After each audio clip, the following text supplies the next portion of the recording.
crave it, you feel tired after it, you're almost falling asleep after your lunch or your dinner. That's one of the big signs. And if you have something like wheat that you know, you're eating 4 or 5 times a day, it's not good. Whereas if you're allergic to bananas and you have your 1 banana every 2 days, it's not going to be as bad in your system. But the sweet in, you know, pasta, breads, cakes, biscuits, it's very, very common. So I often advise people to try and stay off wheat for at least a few weeks just to see can it improve further. Thanks for that question. Oh, sorry, yeah. Anyone else, any questions? Okay, is anyone brave enough to stand here and watch me doing energy clearance on them, or is that a bit too far? Do you want to stand there? Excellent. You told me earlier that he has a pain. The ligaments in my shoulder. Yeah, so if you just stand there. So usually I would get people to take off their shoes, but you can stand there now and that's fine. So what I'd be doing is working around the energy centres, and here I'm scanning the chakras. You know the chakras, or some people would have heard of them? Yeah. And you'll notice that acupuncturists use the exact same one. So point your fingers to the ground. Now if you want to turn and face the audience, if you don't mind. No, I am. Yeah. Because what I can feel here now is a banging on my fingertips. Now he did actually tell me that his shoulder was sore, but I can feel it up here. So stand as straight as you can. Imagine you're being pulled through the ceiling. That's it. As your posture is a bit low there as well, so it's kind of coming from the back of the neck. So I can feel it now like a heaviness, like as if my fingers are going through sand. So when I'm scanning an area that's clear, it just feels like my fingers are flowing through air. But when I scan an area that's not so good, okay, I'm just concentrating for a minute now. Because both arms are heavy, and also the lower back area here, down in his lower back area, slightly on the left there. I don't know if you feel pain in it, but it does be, I mean, it's feeling blocked to me. Do you have pain down there? A little bit, sometimes not really. Not as much yet, but it's the whole spine needs to be worked on. So if I was working on him now, I would do both arms, I would do the spine, I'd be doing, checking each different area.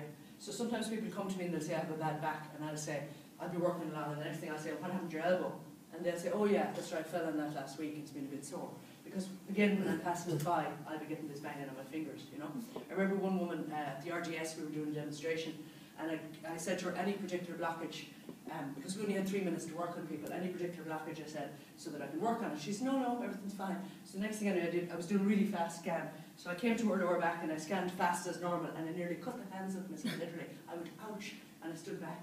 Now again, I was this much from her, and she said, what happened? And I said, you cannot tell me you have a perfect back. I said, that nearly cut the hand off me, because it was such a big blockage. And I expected no blockage. I was just going, right, let's find a little blockage here. Because she said there was nothing wrong with her. I expected to find a teeny one, but this was massive. And she said, yeah, she said, I'm going for an operation next week on it. So literally, it nearly took the hand off me. And I said, next time you're doing this, tell the person, because, you know, I was going so fast that it was, you know, banging. It was like a whole, it was like violence. It was like, I was a little piece of metal going through my fingers. So anyway, I'll just finish up now. You won't have felt very much because I haven't really got time, but Noirin, do people need to be open-minded or open to it? Or can they be cynical going into it? Absolutely, I love cynics, I love them. And especially reporters, because they always get them to come out and they're so that. Some of them told me they were told to do a hatchet job on me, and they couldn't. And one of my friends rang up as a journalist, and she was told to do a hatchet job on me. And I said, what's a hatchet job? And they said, obviously you're a scam artist, because you can possibly be doing what's in your... claim it to do. Yeah, exactly. And so we're going to just reveal you as a fraud. And it makes great headlines, you know, healer is fraud, not healer is actually doing what she says. That doesn't sound right. Yeah. So they often came out, and you'll see some testimonials on my website, particularly, there was one lady who stood there, and she, you know, her hand had been very bad, and she started opening and closing her underwear. She would say, she said, I couldn't do this for years from a car crash. What did you do to me? And I said, it's healing, what did you expect? And she was a journalist again who was ready to do a hatchet job, but found she couldn't. So I'll just break the link with you. Peace, love, and joy. Okay, so I didn't do very much there, but at least I just showed you what it's like. It's very simple, it's very easy, it's very safe. The only things people have to remove is their shoes. My time is probably up now, so any last minute questions before I finish? Sorry for speaking so quickly. Did great. Do you see your healing as a replacement for no, or in conjunction with it? Or? Yeah, in conjunction with it. I mean, if I'm having a heart attack right now, I don't want anyone to be healing me. I want an ambulance. If my appendix is bursting right now, I want a knife to get in there to snip the little damn thing out. Do you know? So, no, I see it as in conjunction, but I think doctors come to me. I have 2 regular doctors who come to me and quietly send me people, and I have lots of nurses. And what they say is that they feel they're just there. A few seconds, yeah, what tablets will I give you? Yeah, fine, I'll feck off with them, go buy them. So you pay 60 quid for the doctor, you pay 80 quid for your tablets, and now you've got a bad liver because the tablets are killing your liver. Do you know what I mean? They may be for pain, but they're not getting to the root cause. So I often say that if you went into a doctor and you had a thorn in the bottom of your foot, he'd probably say, okay, here's some painkillers. You come back the next week and you say, well, it's swollen now. And he'll say, oh, that's inflamed. Here's some anti-inflammatories. that's red now, that here's antibiotics that looks infected. Now he's giving you 3 sets of tablets. The real root cause is get the damn thorn and take it out. That's what we do. We get down to what's causing this. So if you come to me and you're in grief because somebody close to you has really died and you're feeling really awful from it, I'm not going to give you painkillers or sleeping tablets or whatever. I'm going to get you to grieve, get you to cry, get you to remember, get it out. Do you know what I mean? Is there anything, Noirin, that obviously other than immediate heart attack or appendicitis or anything like that you can't work on? Or that I don't work on people with mental disorders. Or skin conditions. Skin conditions, that's right, yeah. Right. Because skin conditions are really hard and I like people to get well quick. I see people once a week for 3 weeks. They should be getting better by the first or second session, or I'm getting impatient and I'm just, kind of... And again, often an unofficial first visit money back guarantee. So if people come to me for the first session and within 7 days, instead of wanting to come back to me, they ring me up and say, look, Noirin, I don't think it's working. You did 1 session and you didn't feel anything. I want my money back. No problem. Now, it's never happened, but I've always said that to people who are anyway tentative on the phone, saying, look, I've been to so many quacks. I say, look, come. Actually, sometimes I've said to them, don't pay me for the first session. People who are really sceptical, just come and send it because I said, I want to help you. And if I get to help you, I'll be happy. I said, you can, whatever you want after that, and then come back. Second week and pay double, pay for both because they'll insist. And I said, fine, that's how they have to about once as well. So one thing I'd hate is I go an awful lot by word of mouth, so 90% of the people who come to me come from word of mouth.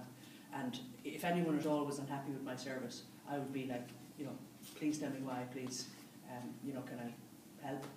I do hate I know quacks. I've seen them, I've heard of them. I've heard one man on the north side of Dublin somewhere, and this woman had cancer. And not alone, some of the male healers I've heard lift the clothing and have to feel the woman's body to fix her. But this guy got the woman to stand naked because she has cancer so he could see her energy field. So I would say to anybody who's anyway doubts about healers, just meet them first, talk to them on the phone first, look for testimonials. Just don't go out to healers unless you really know them. There's a lot of damage being done. Sorry, I think the right answer, the answer there in relation to Western medicine and stuff like that is definitely right, because one, like Western medicine is great, it really is, and one of the great things about it is that if something doesn't work, eventually it will be discarded. Like, you don't bleed people anymore. Oh yeah, eventually. It'll take them a couple of centuries to give it up, mind. Yeah, but I do admire your answer, is saying that the horses for courses, and one of the problems with the modern medical system is that, and I know doctors they don't have time. Yeah. Next. Yeah, and they say themselves they're trained by drug companies. A lot of the time when they brought off training, it's training how to diagnose, yeah, exactly, how wonderful our drug is and show you how to diagnose it. We'll bring you to Bermuda to show you, because it's warm over there, but it's training, so just, if you're ever wondering about that. I'm not dissing doctors, they come to me and they tell me this themselves. They're sick of it. There's good diagnosticians and there's people who are... There's good in everything, yeah, and they have their place as well, that's true. I'm sorry for taking over the time, so thank you very much for listening.